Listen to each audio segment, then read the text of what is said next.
MegaMass Xpload linear chest press. What's up, beautiful people? Nathan Clark, Domination Nation Gym. I'm going to give you my initial impressions of the MegaMass Xpload seated chest press. And I'm actually going to walk you through the process of how I modify a machine, what goes through my head, because I'm planning tomorrow actually to have my welder come to modify this machine. So I just recently reviewed the Xpload row. We're going to modify that tomorrow as well. Click the link above to get my initial impressions of that machine. So this is the Xpload linear chest. Similar to what I talked to with the Xpload linear row, one of the first impressions I get is how massive this machine is. Heavy, very, very heavy. Now you'll see it's got a wide footprint, but actually not near as wide as the Xpload row. To me, this is a more manageable footprint in most gyms, including home gyms. The other thing to note is just these massive counterweights, like 50-pound counter. They're just, there aren't any other machines I know in existence. The counterweights are that heavy. Again, it's a heavy apparatus. So you can see same sort of linkage system as the Xpload row. Makes it very smooth. So, people are kind of like, why? I'm usually like, why not? I love experimenting with things. I love trying new things, and I love variety. So that's one of the cool things with this. You're doing a chest press on a Smith. The nice thing is, compared to many other models out there, is I'm going to show you the convergence profile that Leo has is absolutely spot on. Which, as I talked about on this Xpload linear row, his convergence divergence was a little off in my opinion. But this, one of the greatest benefits of it is it's absolutely spot on. So obviously, people debate forever, a barbell bench press, dumbbell bench press versus an actual chest press machine. I mean, obviously, the main benefit of a chest press machine is to offer you maximum stability. It's not good or bad, it just is. But you want something that gives you maximum stability. And a lot of machines, they have a perfect movement path. Some are suboptimal. But sometimes if you find the right chest press machine for your frame, you'll notice like some motion paths agree with you, some don't. All right, so similar to the row, he's got a second horn to alter the strength curve, which helps a little. What makes his machines fantastic, a couple of his chest machines, is the ability to adjust from a straight up and down, upright, pressing lane to a mild decline to a full decline. Honestly, in my opinion, that is probably the main benefit of this machine, among other things. What's up, beautiful people? Hope you're having an amazing day. So honestly, stay tuned. You're going to want to watch this whole video because I'm going to show you the before and the after and the transformation that takes place. I had this a couple weeks. This is my probably third or fourth time using it. You can see the two different handle grips. This original semi-pronated grip is actually fantastic. It's the better of the two grips for sure to stimulate chest. Much easier on the shoulders. And I'm kind of just playing around with seat height, arm length, and loading pattern of where to load the horns. You see I'm just going to kind of play around with some load on the top, some load on the bottom, and see the difference. So I will say the strength curve, there's a little bit more of a noted difference in the strength curve on this versus the Xpload row in its original form. The Xpload row in its original form, it's got two horns, but it really, if you measure the linkage and the leverage and the angles, really the load doesn't change a whole lot through the range of motion. But this one does, but it's definitely easier. You can put more weight on it. You can press more with all the weight on the bottom. The top horn's decent. It's just not quite what you want. I mean, I see a lot of people adding a second horn. It's a cool idea. It looks sexy, but a lot of times it's not actually functional. You're not actually doing anything biomechanically with the variance in strength curve. It just kind of, they add it there just to kind of make it look like they're modern and keeping up with things.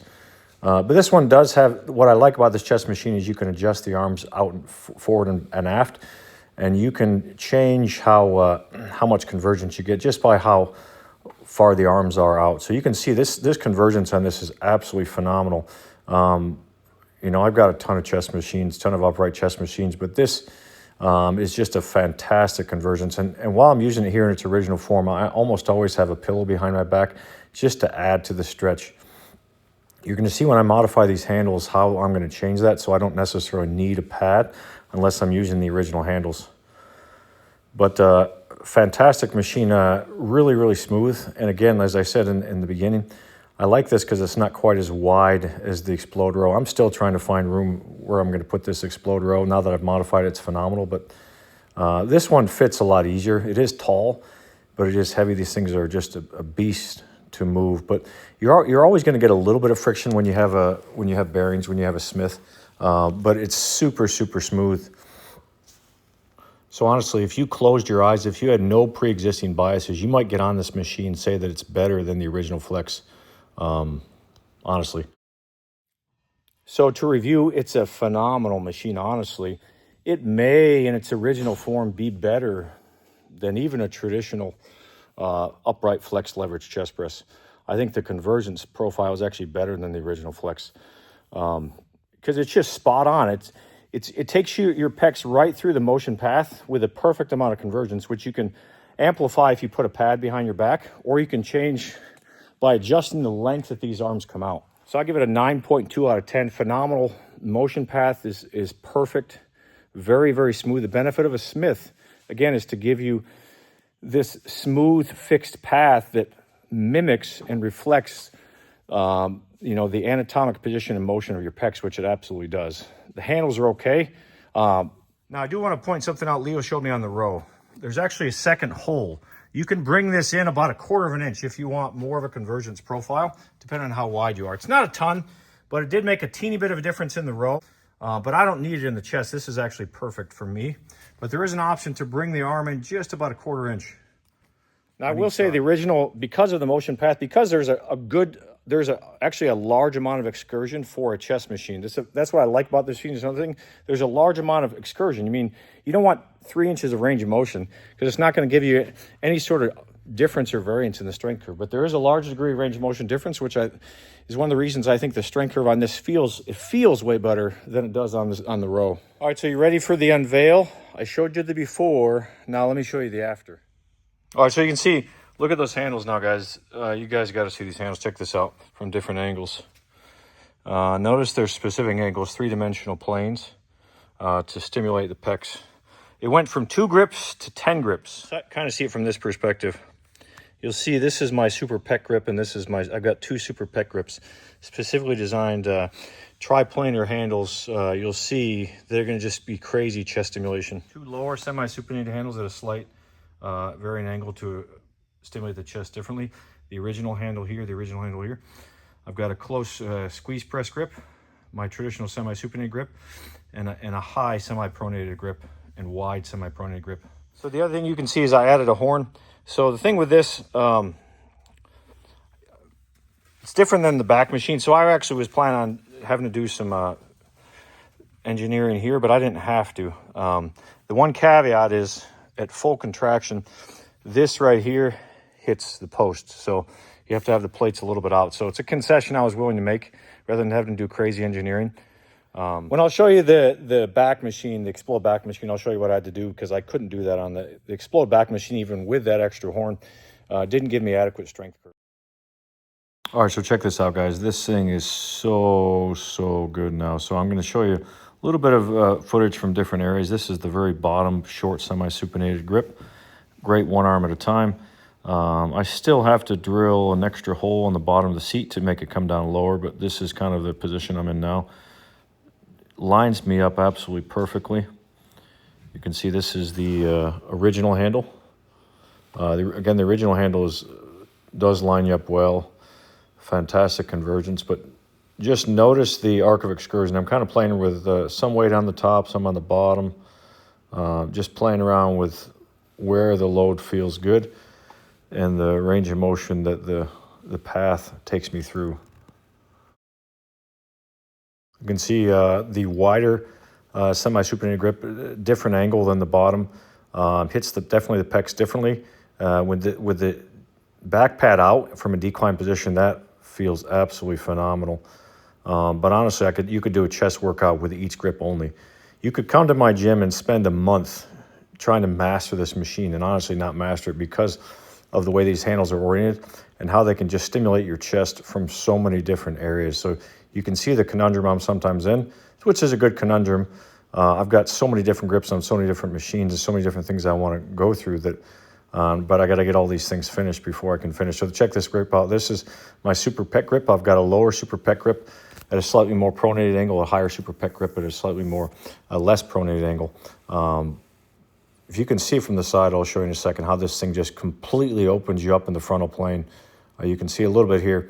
Completely opens you up in the frontal plane to maximize that stretch, to really follow the pec fibers. The problem with most handles, like even this is the original handle. Obviously, it's just a straight handle. Your pecs are three-dimensional, as I've talked to you about in multiple times in other videos. They wrap around the rib cage. So unless you're doing it one arm at a time, slightly turned to the side, you're never going to really appreciate the full stretch, the full range of motion of the pecs. So you can see I'm just playing around with the position. That's a nice thing. If I want more stretch, I push it all the way back. If I want less stretch, I can make the arm a little longer. But here's the squeeze press handle. I love these handles. They're just tight to the body. And then the original semi-super handle is just absolute money. Like once a sufficient number of people try these things, you won't be able to go without this grip in your arsenal. You won't be able to go without a semi-supinated grip press in your arsenal. So this is the higher super pet grip. It's a slightly more neutral angle. It's a slightly different angle than the bottom super pet grip. But the cool thing with this, again, if you could see from the side, it's probably hard to see from the side, how this opens me up in the frontal plane perfectly. Kind of like I showed you on some of my incline presses, how you can adjust my handle angle on the incline presses. The same thing's happening here on an upright chest press when you have a triplanar angle and not just a straight angle. So again, so many different options. This feels phenomenal. Again, because the seat height comes up, you can do a close semi-pronated, a wide semi-pronated.